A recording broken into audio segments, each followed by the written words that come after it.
তো আজকে নিয়ে চলে এসেছি নতুন একটা রেসিপি। তো আজকে আপনাদেরকে বানিয়ে দেখাবো ক্যাকড়া মাছের তেল। আমি ভালো করে ভেজে নিয়েছি, এবার এক একটা সব মশলাগুলো দিয়ে দেব। তো আমার কাঁকড়া মাছের তেল ঝাল পুরো রেডি, এবারে আমি নামিয়ে নেব। আর দেখুন কাঁকড়া মাছের তেল ঝালটা আমি এরকম বসা বসা করেছি। নমস্কার বন্ধুরা, সুমন অঞ্জলি রান্নাবান্নাতে আপনাদের সকলকে স্বাগত জানাই। আশা করছি আপনারা সকলেই ভালো আছেন। আমি অঞ্জলি। আমি সুমনা। তো আজকে নিয়ে চলে এসেছি নতুন একটা রেসিপি। তো আজকে আপনাদেরকে বানিয়ে দেখাবো ক্যাকড়া মাছের তেল ঝাল। তো আশা করছি রেসিপিটা ভালো লাগবে, তো পুরো ভিডিওটা স্কিপ না করে দেখতে থাকুন। আর আমাদের চ্যানেলটিকে এখনও যদি সাবস্ক্রাইব না করে থাকেন বন্ধুরা, তো প্লিজ বন্ধুরা আমাদের চ্যানেলটিকে সাবস্ক্রাইব করে আমাদের সাথে থাকুন। তো এই দেখুন বন্ধুরা, এই যে বাজার থেকে সকাল সকাল চিটে ক্যাকড়া নিয়ে চলে এসছে, ওই ক্যাকড়াগুলো ঢালবো। তো দেখুন কাঁকড়াগুলোর অবস্থা দেখুন, সব যেই ঢেলেছি পেপার থেকে সেই উঠে মানে পালানোর চেষ্টা করছে। তো এবারে কেটে নেব মাছগুলো, সব কাঁকড়াগুলো চলে যাবে দিদি ভাই, না তার আগে কেটে ফেলতে হবে।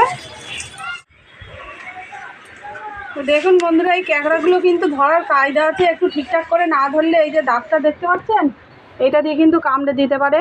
তো এই ক্যাকড়াগুলো কাটার সময় একটু সাবধানেই কাটতে হবে। তো এইভাবে এই দুটো ঠ্যাং ভালো করে ধরবো আর এইভাবে টান দিয়ে তুলে নেব। তো দেখুন কত সুন্দর উঠে আসলো। আর কাঁকড়াগুলোর ঘিলুও হয়েছে কিন্তু ভিতরে দেখুন, এই যে হলুদ হলুদ ঘিলু, এগুলোও কিন্তু খেতে দারুণ লাগে। তো এবার এই ঠ্যাংগুলো কেটে নেব।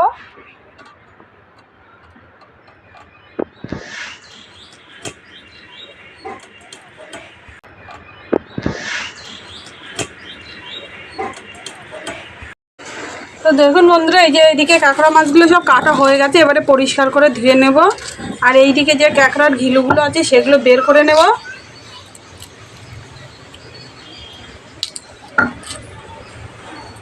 এইভাবে আঙুল ঢুকিয়ে এই যে বের করে নেব ঘিলুটা। এই ঘিলুটা কিন্তু খেতে দারুণ লাগে গরম ভাতের সাথে, আলাদা করে ভাজলে। এখানে আমি আদাটা বেটে নেব। আদাটা তুলে নেব।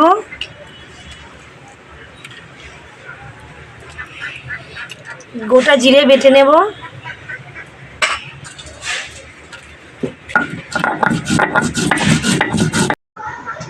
শুকনো লঙ্কাটা আর জিরেটা একসাথে বেটে নেব।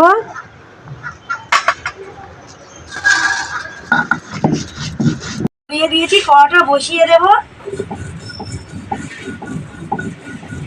কড়াইতে সর্ষের তেল দিয়ে দেবো। তেলটা ভালো করে গরম করে নিয়েছি, কাঁকড়া মাছটা দিয়ে দেব।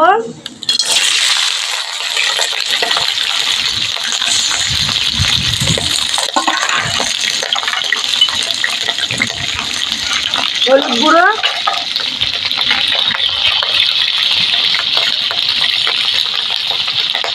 লবণ, কাঁকড়া মাছটা একটু ভেজে নেব ভালো করে। পেঁয়াজটা এইভাবে কুচি করে কেটে নিয়েছি আর একটা টমেটো এইভাবে টুকরো করে কেটে নিয়েছি। কাঁকড়া মাছটা আমি ভালো করে ভেজে নিয়েছি, এবারে তুলে নেব।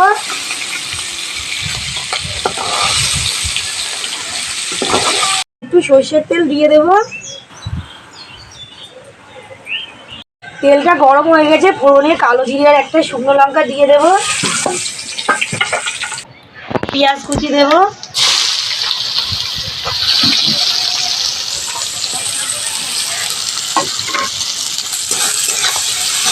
পেঁয়াজটা একটু ভেজে নেব।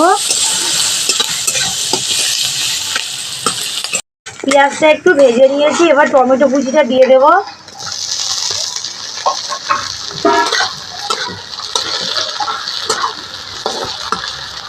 টমেটোটা আমি ভালো করে ভেজে নিয়েছি, এবার এক একটা সব মশলাগুলো দিয়ে দেব।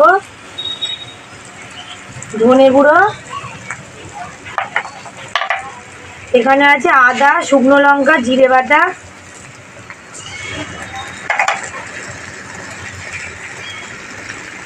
হলুদ গুঁড়ো, স্বাদ মতো লবণ,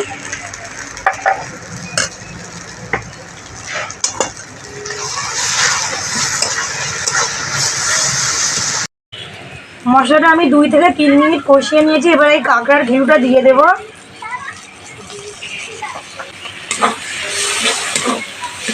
দিয়ে মশলার সঙ্গে একটু কষিয়ে নেব।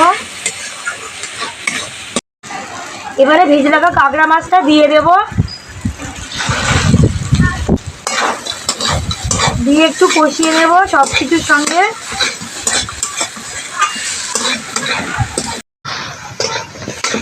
কাঁকড়া মাছটা আমার কষানো হয়ে গেছে, এবারে জল দিয়ে দেব।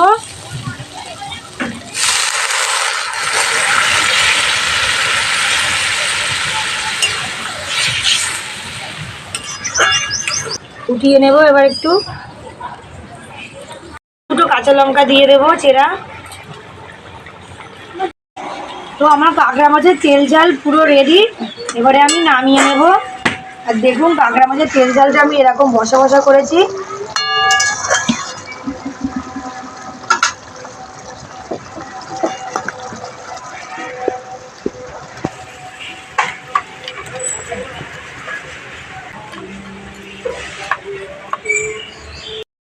তো বন্ধুরা দেখলেন কত সহজে আর কত তাড়াতাড়ি কাঁকড়া মাছের তেল ঝাল তৈরি হয়ে গেল। আর দেখুন দেখতে কত সুন্দর হয়েছে, আর কালারটাও কিন্তু সুন্দর এসছে। তেল ঝাল তো একদম তেল ঝালই হয়েছে, দারুণ লাগছে দেখতে। দেখো, আর এই কাঁকড়া মাছগুলো খেতেও ভালো লাগে, গরম গরম ভাতের সাথে খেতে কিন্তু অসাধারণ লাগে। তো বন্ধুরা এই দুপুরবেলা গরম গরম কাঁকড়া মাছের তেল ঝাল আর তার সাথে কিন্তু গরম গরম ধোয়া ওটা ভাত থাকলে আর কিছুই লাগবে না, এক থালা ভাত খাওয়া হয়ে যাবে। তো এই রেসিপিটা আপনারা বাড়িতে ট্রাই করুন, আশা করছি ভালো লাগবে। তো পুরো ভিডিওটা ভালো লাগলে লাইক শেয়ার করে দেবেন, আর অবশ্যই কিন্তু কমেন্ট করে জানাবেন রেসিপিটা কেমন লাগলো। তো ভিডিওটা এখানেই শেষ করছি। ধন্যবাদ বন্ধুরা, সবাই ভালো থাকবেন, সুস্থ থাকবেন। ধন্যবাদ।